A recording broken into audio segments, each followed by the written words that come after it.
That's right. Several of our local leaders coming out today to formally hold the Turkish government and Azerbaijan accountable for this. They say these are unprovoked attacks against the Armenian people in Armenia and in Artsakh. Here's a listen.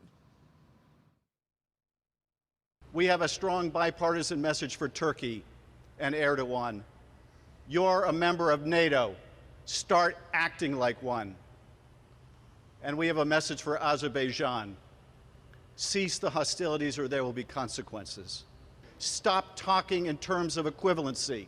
Stop merely calling on both sides to stop when one party is the aggressor. Americans should never tolerate fascist Turkish expansionism in this part of the world. Americans should never tolerate the spread of jihadism in this part of the world. Americans should never tolerate the use of cluster bombs against civilian targets and other war crimes that carry with them the echoes of the Armenian genocide. Council member Paul Koretz, also LA Mayor Eric Garcetti speaking during today's press conference. Several pro-American demonstrations have been happening over the weekend regarding this cause. They gathered yesterday in front of the CNN building in Hollywood. Demonstrators, thousands of them, holding flags and signs and candles, calling on the network and other international news organizations to give just coverage to this story. They say this is a humanitarian crisis happening on their homeland where civilians are being targeted. They want more boots on the ground reporters.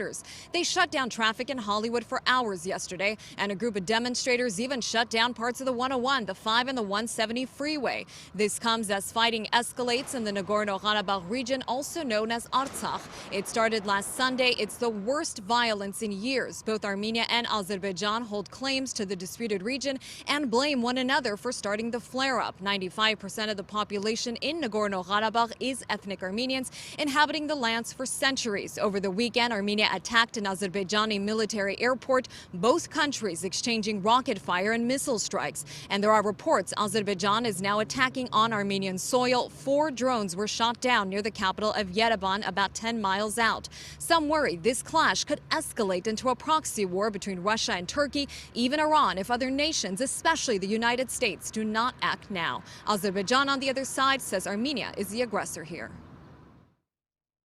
Azerbaijan is defending itself, its civilian population. We want peace, but peace can only be achieved when Armenia leaves the occupied regions of Azerbaijan and allows the forcibly displaced to return to their homes. And the New York Times reporting Armenian Prime Minister Nikol Pashinyan is speaking with the president's national security advisor, making a plea for his people, asking why the U.S. is not stopping Turkey, a NATO ally, from interfering in the regional dispute, fanning the flames even more. According to France and Russia, as well as several independent reports, Turkey has transported hundreds of Syrian mercenaries to the battlefield and is supplying Azerbaijan with F-16 fighter jets. Pashinyan added in a statement, Turkey is trying to finish the genocide in 1915. His only son is now fighting on the front lines. President Trump, prior to testing positive for COVID-19, said, "We're looking at the situation very closely." Now, there's also Resolution 1165 proposed by Representatives Adam Schiff and Jackie Speer, essentially back out here live, echoing the exact same message that we heard today during this press conference, essentially saying Azeri aggression must be stopped and Turkey must stop as well. I'm Lena Bovin reporting live here in downtown LA. We'll send it back to you in the studio.